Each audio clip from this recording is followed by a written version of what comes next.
Vandag bespreek ons die gedig Niks is waarna dit lyk nie deur Johan Meiburg. Net 'n bietjie agtergrond. Daar kan jy sien is die voorblad van die digbundel waarin hierdie gedig Niks is waarna dit lyk verskyn nie. Dit is Johan Meiburg se derde digbundel wat in 2008 gepubliseer is en hieronder het ek 'n kort opsommingkie wat ter Blanche geskryf het, wat sy dink die meeste van die gedigte in hierdie digbundel oorhandel. Jy kan dit daar self deurlees.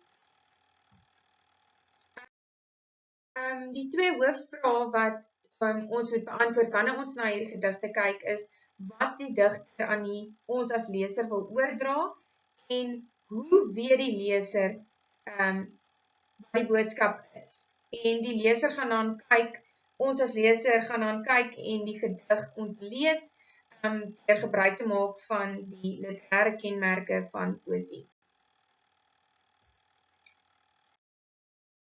Ek lees vir julle die gedig. Ek ry deur sagte suurveld, vlak voor Stadruim, verlustig my aan pompskape, wat soos in Bach se skaapkoraal, rustig wy in heuwelsgras. Die veld is egalig groen en wyf gifgeel plate voorjaarblomme. Alles dui hoe alle twyfel op 'n uitermate goeie jaar. By die afklim vir 'n foto van die idilliese toneel, lyk gras geeler, minder geil, meer polerig en oorbewei. Blyk skape vrotpoterig krippel, met kitsgras vasgewoel in wol. Lê half verskuil in gras, die halfgevrete karkas van 'n skaap. Vol vretende organismes. Hand oor die neus vlieg ek om, hoor 'n gesis en trap 'n adder wat veradderlik bruin die voetpad of net mis. Die daai woordjie is verraderlik.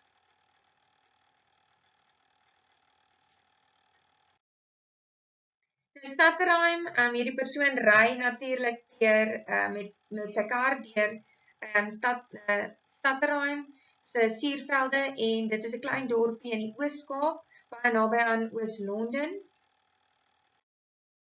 En net 'n paar van die woordverklarings. Ek gaan so aan die linkerkant afgaan en dan weer van onderaf aan die regterkant op. So die woordjie pomp in versdeel 3 verwys na, dit wys basies net vet skape. Skaapkoraal. 'n Koraal is 'n gesangmelodie van 'n Lutherse lied. Dit sal meer sin maak wanneer ons strofe 1 bespreek en Bach daarso. Wyf beteken net waai. Polerig, klein bondels gras wat hier en daar groei. Met ander woorde, as ons 'n Engelse woord moet gebruik, dan sou ons sê patches. En 'n karkas is die liggaam van 'n dooie dier. Aan die ander kant, verraderlik is bedrieglik, met ander woorde, dit is 'n skelm.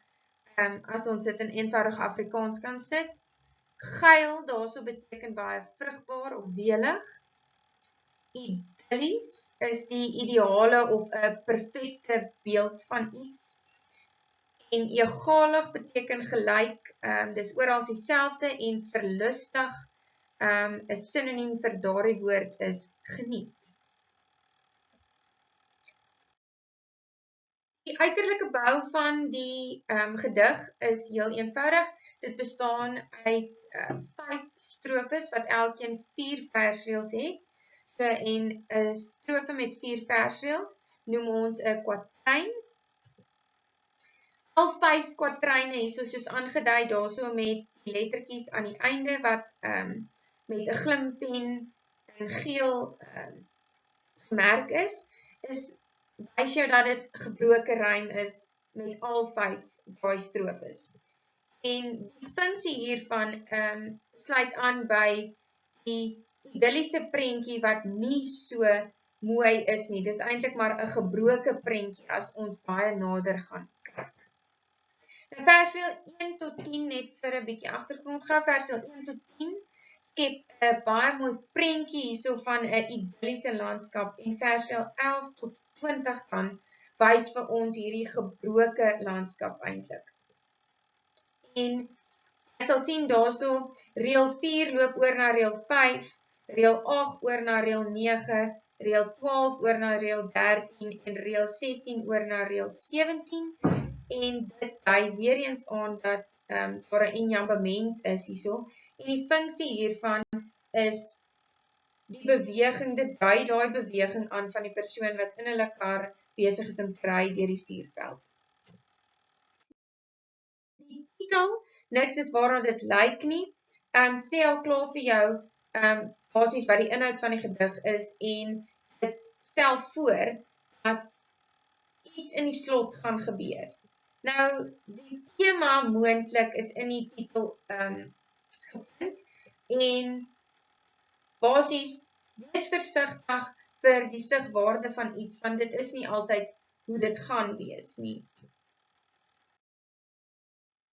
Ons kyk na strofe 1, in reël 1, ek ry, dit ry weer eens op 'n ek-spreker, en dis 'n motoris wat deur die area reis, die Suurveld area, in Stadruim.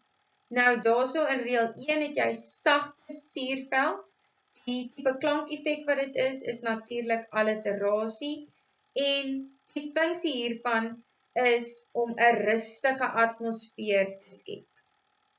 In reël 2 kan ons nou kyk na miskien 'n woord wat verwys na dat die persoon die reis geniet, en dis natuurlik die woord verlustig, soos ons in die vorige skyfie ook uitgewys het. En om terug te kom na versdeel 1, daai sagte suurveld skep eintlik daarso 'n paradoks, want suurveld is nie eintlik sag nie, so daar's half 'n skynbare teenstryding daarso. Dan het jy in jou versdeel 3, die stylfiguur daarso is 'n vergelyking omdat ons die woord soos gebruik, so met ander woorde, hierso word dit vergelyk met Bach se skaapkoraal. Nou, wanneer ons verwys na iemand anders se binne, soos Meiburg wat nou Bach se werk gebruik het, dan noem ons dit 'n intertekst, en daar's 'n prentjie nou van die werk wat Bach geskep het. En indien jy nie seker was wie Bach is nie, net interessantheid halwe, dis Johann Sebastian Bach, en hy is 'n bekende komponis gewees en hy het die Cheap May Safely Grace geskryf en heel moontlik kan ons aanneem dat hierdie persoon wat deur die suurveld reis, miskien luister na Bach se musiek in die kar. So, die hele eerste strofe skep af, en om dit weer ook terug te bring na Bach toe, is die skape wat wei in 'n veld, wys daarop dat dit perfek en idillies is, maar die gebroke rym aan die einde van elke strofe, wys dan op die gebrokenheid, of die gebrokenheid wat gaan kom in die gedig, en dat alles nie net opsigwaarde aanvaar moet word nie. Strofe 2, ek het aan die einde van versdeel 4 het ek in rooi die woordjies in vetdruk geplaas, en hierso in die begin van versdeel 5 ook in heuwels gras. Dit dui maar net weer die enjambement aan en hou die funksie van die enjambement in jou gedagte, om te onthou dat die persoon besig is om deur die veld te reis. Nou, ons het weer eens daarso, ja, die enjambement, die reis of die beweging, en die veld is egalig groen. So die G-alliterasie op die mooiheid en rustigheid van die reis. En wyf gifgeel plate voorjaarblomme. So, as ons moet kyk na die beeldspraak hierso, of net eers, ja, die beeldspraak, dan weet ons dis personifikasie. Nou die hele beeld wat hier geskep word is blomme wat waai. En blomme kan nie regtig waai nie, so dis 'n menslike eienskap wat weer eens aan 'n lewelose iets gegee word. Maar dit wys eintlik op maar net die wind wat deur die geel blommetjies in die veld waai. Dis die beeld wat ons daar kry. Maar dit is vir my 'n mooi beeld, maar as jy eintlik daarna kyk, gifgeel, wat is eintlik die intensiewe vorm van geel en dit is goudgeel. Nou gif kan ons met